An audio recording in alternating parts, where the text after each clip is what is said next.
اعوذ باللہ میں اللہ کی پناہ مانگتا ہوں من الشیطان الرجیم شیطان مردود سے۔ بسم اللہ اللہ کے نام سے شروع، الرحمن الرحیم جو بڑا مہربان ہمیشہ رحم فرمانے والا ہے۔ عزیز جان من، قصہ آدم علیہ السلام سورہ الاعراف آیت 14 میں اللہ تعالیٰ کا ارشاد ہے، قال انذرنی، ابلیس نے کہا تو مجھے مہلت دے، الی یوم، اس دن تک کے لیے، یبعثون، جب وہ اٹھائے جائیں گے۔ عزیز جان من، اس آیت کی تشریح کرتے ہیں، یہ ابلیس کی چال تھی۔ اس نے اپنے جرم کی معافی نہیں مانگی بلکہ وقت مانگا، موقع مانگا، مہلت مانگی۔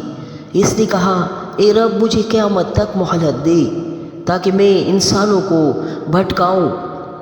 یا اس کی ضد ظاہر ہوتی ہے، توبہ نہیں کی بلکہ چیلنج دیا، گویا کہ کہہ رہا ہوں میں آدم کی اولاد کو تیرے راستے سے بھٹکا کر دکھاؤں گا۔ عزیز جان من، یہ آیت ہمیں خبردار کرتی ہے کہ شیطان توبہ نہیں کرتا بلکہ ہمیں توبہ سے دور رکھتا ہے۔ یہ وہ لمحہ ہے جب لعنت کے فیصلے کے بعد بھی ابلیس ہار نہیں مانتا بلکہ چالاکی سے ایک درخواست کرتا ہے۔ وہ جانتا ہے اب وہ مردود ہو چکا ہے، لیکن پھر بھی کہتا ہے، اے رب مجھے اس دن تک مہلت دے جب لوگ دوبارہ اٹھائے جائیں گے۔ یہ الفاظ ابلیس کی چال فہیم اور تکبر کا مظہر ہے۔ اس نے اپنے گناہ پر ندامت ظاہر نہیں کی بلکہ مہلت مانگی تاکہ انسان کو گمراہ کر سکے۔ یہاں سے یہ حقیقت کھلتی ہے کہ شیطان کا مقصد توبہ نہیں، فتنہ ہے۔ وہ قیامت تک کی مہلت چاہتا ہے تاکہ انسان کے دل میں وہی میں کا زہر بھر دے جو اس کے اپنے دل میں تھا۔ لیکن غور کیجئے، اس آیت میں اللہ کی عدل اور حلم بھی جھلکتی ہے۔ اللہ نے ایک مردود کو بھی سننے کا موقع دیا، کیونکہ رب العالمین ظالم نہیں، وہ ہر ایک کو اپنی بات کہنے دیتا ہے، پھر انصاف کے ساتھ فیصلہ فرماتا ہے۔ عزیز جان من، حدیث کی روشنی میں بیان کرتے ہیں، میرے پیارے آقا محمد مصطفیٰ صلی اللہ علیہ وآلہ وسلم نے فرمایا، ان الشیطان یجری من الانسان مجرى الدم، بے شک شیطان انسان کی رگوں میں خون کی طرح دوڑتا ہے۔ صحیح بخاری و مسلم حدیث۔ عزیز جان من، یہ حدیث اس آیت کے پس منظر میں ایک گہری حقیقت کو ظاہر کرتی ہے۔ شیطان نے جب مہلت مانگی تو اس نے انسان کے گرد دھوکے کا جال بچھانے کی اجازت چاہی۔ اللہ نے فرمایا، جا، لیکن میرے مخلص بندوں پر تیرا زور نہیں چلے گا۔ ایک اور حدیث میں میرے پیارے آقا محمد مصطفیٰ صلی اللہ علیہ وآلہ وسلم نے ارشاد فرمایا ہے، ان اللہ کتب علی ابن آدم حتہ من الزنا مدرک ذلک لمحالۃ، اللہ نے ہر انسان کے لیے آزمائش کا ایک حصہ مقرر کیا ہے، مگر کامیاب وہ ہے جو نفس اور شیطان کی پیروی نہ کرے۔ صحیح مسلم حدیث۔ یعنی شیطان کو وقت ضرور دیا گیا مگر اختیار ہمیں دیا گیا کہ ہم کس کی راہ چنتے ہیں، رحمان کی یا شیطان کی۔ عزیز جان من، کیا خوب کہا گیا ہے، مہلت ملی تو شیطان نے فریب کی راہ چنی، مہلت ملی تو شیطان نے فریب کی راہ چنی۔ کہا اٹھنے کے دن تک میں گمراہ کروں گا سبھی، کہا اٹھنے کے دن تک میں گمراہ کروں گا سبھی۔ آدم نے سجدہ کیا، وہ جھک گیا نور میں، آدم نے سجدہ کیا، وہ جھک گیا نور میں۔ شیطان اکڑا رہا، ڈوب گیا غرور میں، شیطان اکڑا رہا، ڈوب گیا غرور میں۔ رب نے فرمایا، جا، تجھے مہلت ہے، مگر رب نے فرمایا، جا، تجھے مہلت ہے، مگر میرے بندے رہیں گے وفا کی پے کر، میرے بندے رہیں گے وفا کی پے کر۔ توبہ سے در کھلا ہے، رجوع سے راہ بچی، توبہ سے در کھلا ہے، رجوع سے راہ بچی۔ جو رب سے جڑ گیا وہ شیطان سے بچا، جو رب سے جڑ گیا وہ شیطان سے بچا۔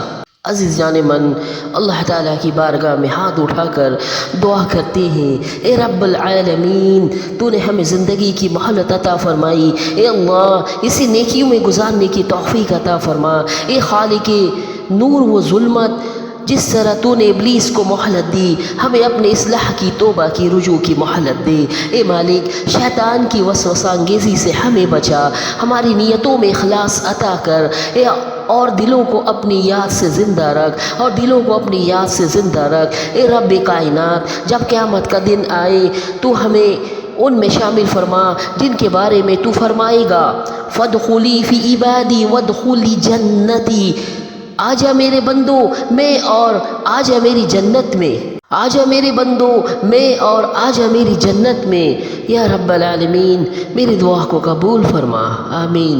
عزیز جان من، اگلی آیت میں اللہ تعالی سورہ الاعراف آیت 15 میں ارشاد فرما رہے ہیں، قال، اللہ نے فرمایا، انک من المنتظرین، بے شک تم مہلت دیے جانے والوں میں سے ہو۔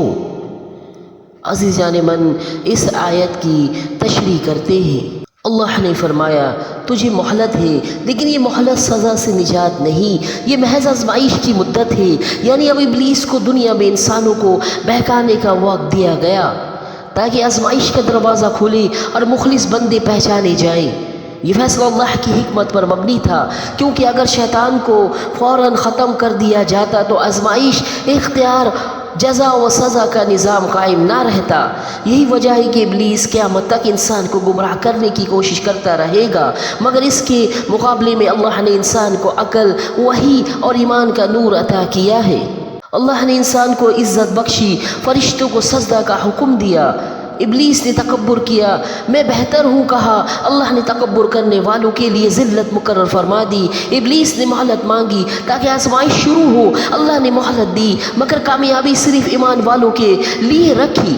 حضرت آدم علیہ السلام کا قصہ صرف ان کی تخلیق کا نہیں، یہ ہر انسان کے اندر ہونے والی جنگ کا قصہ ہے۔ ایک طرف آدمیت ہے، عاجزی، توبہ، اطاعت، دوسری طرف ابلیسیت ہے، تکبر، ضد، انکار۔ انسان وہی کامیاب ہے جو اپنے اندر کے ابلیس کو مار دے اور اپنے آدم کو زندہ رکھے۔ عزیز جان من، یہ آیت اللہ کے عدل، حلم اور اختیار کی عظیم نشانی ہے۔ ابلیس نے گستاخی کی، تکبر کیا اور اپنے جرم پر اصرار کرتے ہوئے کہا، مجھے قیامت تک کی مہلت دے۔ اللہ نے جواب میں فرمایا، انک من المنظرین، تو مہلت پانے والوں میں سے ہے۔ وہ رب العالمین نے کہا، میں اپنی سنت کو بدلتا نہیں، میں فیصلہ عدل سے کرتا ہوں۔ یہ مہلت رحمت نہیں تھی بلکہ امتحان تھی۔ شیطان کو دنیا میں گردش کی اجازت ملی، شیطان کو دنیا میں گردش کی اجازت ملی، مگر صرف اس حد تک جہاں اللہ نے اختیار دیا۔ اس کے لیے ایک مدت معلوم مقرر کر دی گئی، جس کے بعد اس کی تمام چالیں ختم ہو جائے گی۔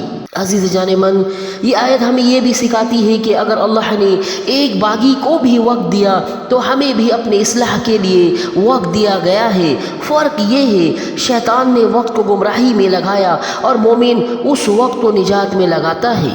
حدیث کی روشنی میں بیان کرتے ہیں، میرے پیارے آقا محمد مصطفیٰ صلی اللہ علیہ وآلہ وسلم کا ارشاد ہوا، ان اللہ یملی للظالم حتی اذا اخذہ لم یفلتہ، اللہ ظالم کو مہلت دیتا ہے لیکن جب پکڑتا ہے تو پھر چھوڑتا نہیں۔ صحیح بخاری و مسلم۔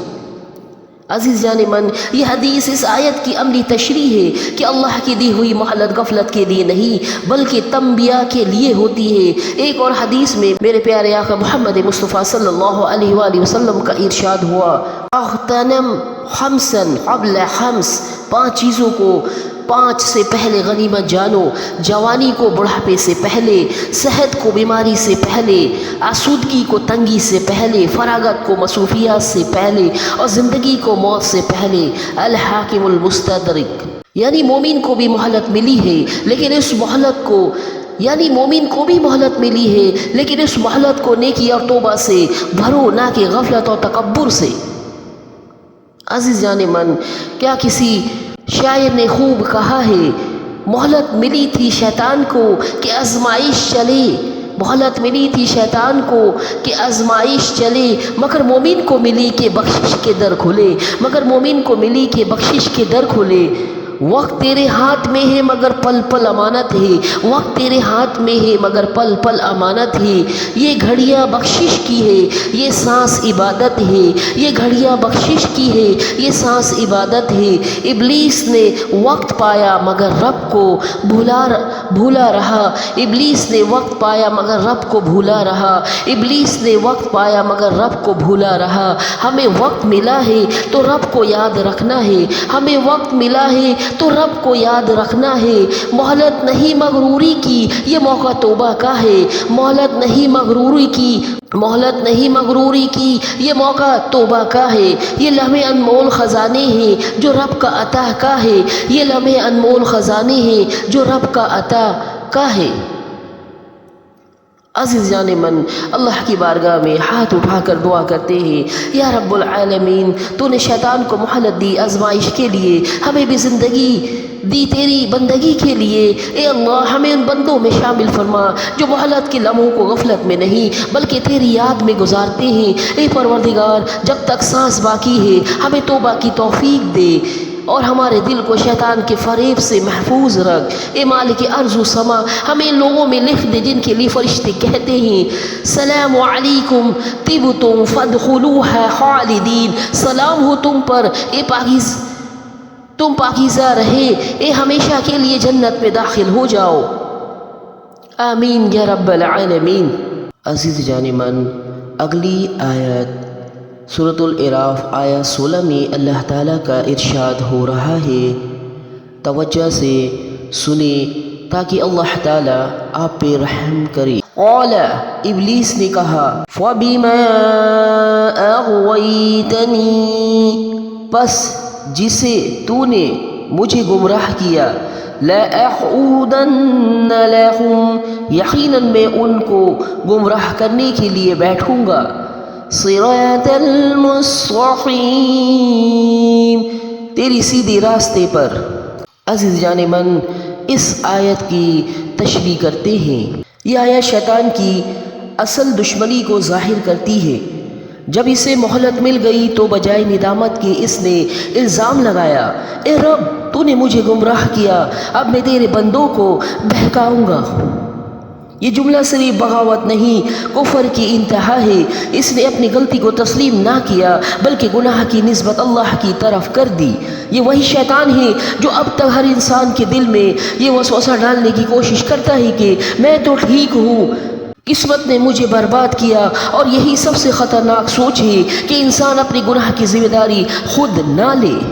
پھر اس نے کہا، میں تیرے سیدھے راستے پر بیٹھوں گا، یعنی شیطان بدی کے راستے پر نہیں بلکہ نیکی کے راستے پر بیٹھتا ہے۔ وہ مسجد کے دروازے پر نہیں روکتا بلکہ مسجد کے اندر ریا، تکبر اور حسد کے کانٹے بچھا دیتا ہے۔ وہ قرآن پڑھنے سے نہیں روکتا بلکہ نیت میں دکھاوے کا زہر شامل کرتا ہے۔ یہ آیت ہمیں یہ سمجھاتی ہے کہ شیطان کبھی کھلم کھلا برائی کی دعوت نہیں دیتا، وہ حق کے لباس میں باطل لاتا ہے، وہ حق کے لباس میں باطل یعنی جھوٹ لاتا ہے۔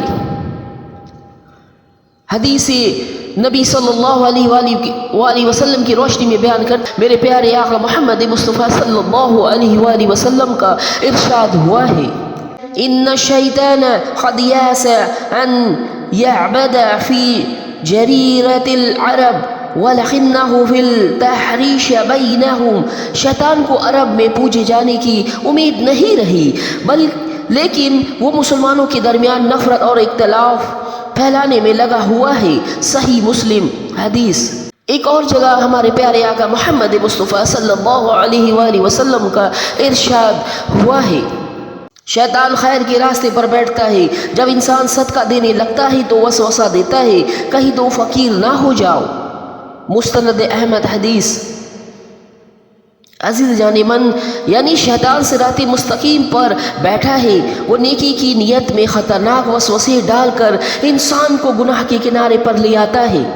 کسی نے کیا خوب کہا ہے، وہ راستہ خیر کا ہے مگر کانٹے لگا گئے، وہ راستہ خیر کا ہے مگر کانٹے لگا گئے، شیطان نے صراط پر کمین گاہ بنائے گئے، شیطان نے صراط پر کمین گاہ بنائے گئے۔ وہ کہتا ہے میں گمراہ کروں گا سبھی کو رب کے، وہ کہتا ہے میں گمراہ کروں گا سبھی کو رب کے، مگر بھول گیا کہ رب کے بندے رب کے ہیں، مگر بھول گیا رب کے بندے رب کے ہیں۔ جہاں سجدے میں سر ہو وہاں بھی وہ پھرتا ہے، جہاں سجدے میں سر ہو وہاں بھی وہ پھرتا ہے۔ جو قرآن پڑھتا ہے اس کے دل میں بھی ڈرتا ہے، جو قرآن پڑھتا ہے اس کے دل میں بھی ڈرتا ہے۔ وہ چاہتا ہے کہ دلوں میں ریا کا دھواں بھرے، وہ چاہتا ہے کہ دلوں میں ریا کا دھواں بھرے، مگر اہل عشق تو اپنے رب کے نور سے جلے، مگر اہل عشق تو اپنے رب کے نور سے جلے۔ عزیز جان من، یہ آیت آج کے دور کا پیغام ہمارے لیے ایک سبق آموز ہے۔ میرے عزیز سامعین، آج کا یہ زمانہ شیطانی وسوسوں کا سمندر بن چکا ہے۔ اب شیطان کسی درخت کے پیچھے نہیں بلکہ ہمارے ہاتھوں کے موبائل، ہماری آنکھوں کے اسکرینوں اور ہمارے دلوں کے خیالات میں بیٹھا ہے۔ آج وہ سیدھے راستے پر بیٹھ کر ہمیں نماز میں جلدی کرنے پر اکساتا ہے، قرآن پڑھنے میں غفلت ڈالتا ہے اور نیکی کے بعد خود پسندی کا زہر چلاتا ہے۔ اس آیت سے ہمیں یہ سبق سیکھنا چاہیے کہ شیطان کے جال ظاہری نہیں باطنی ہے۔ وہ نیکی کے بہانے دل میں تکبر، خود نمائی یا شک بھرتا ہے۔ لہٰذا مومن کو صرف عمل صالح نہیں بلکہ نیت صالح کی حفاظت بھی کرنی ہے۔ اگر ہم نے نیت کو خالص رکھا تو شیطان صراط مستقیم پر بیٹھا رہے گا مگر ہمیں گمراہ نہیں کر پائے گا، کیونکہ اللہ نے فرمایا ان عبادی لیس لک علیہم سلطان، میرے بندوں پر تیرا کوئی زور نہیں چلے گا۔ عزیز جان من، اللہ کی بارگاہ میں دعا کرتے ہیں، اے خالق نور و حق، جس طرح تو نے ہمیں سیدھا راستہ دکھایا اسی طرح ثابت قدم رکھ۔ اے اللہ، شیطان ہمارے ارد گرد ہے، ہمارے نیتوں، نگاہوں اور ارادوں میں گھسنے کی کوشش کرتا ہے، ہمیں اس کے فریب سے محفوظ رکھ۔ اے رب کائنات، ہمارے دلوں کو نیت کی پاکیزگی عطا فرما اور عمل کو اخلاص کا زیور بنا دے۔ اے اللہ، آج کے دور کے وسوسوں، سوشل میڈیا کے فتنوں اور دل کے غرور سے ہمیں بچا۔ اے مالک ارض و سما، ہمیں ان بندوں میں شامل فرما جو تیرے سچے راستے پر چلتے ہیں اور قیامت کے دن فرشتوں کو سلام سے جنت میں داخل ہوں۔ آمین یا رب العالمین۔ امید ہے میرے سامعین، میرے ان خلاصہ سے آپ مطمئن ہوں گے۔ اللہ تعالی ہم سب کو عمل کی توفیق عطا فرمائے۔ اللہ تعالی ہمیں شیطان کے وسوسوں سے اور خاص کر ریاکاری سے اور دل کی برائی سے اور دل کی تکبر سے اور نیت کی نہ خالص ہونے سے ہمیں بچائے۔ اللہ تعالی ہمیں نیک راہ پر چلنے کی توفیق عطا فرمائے۔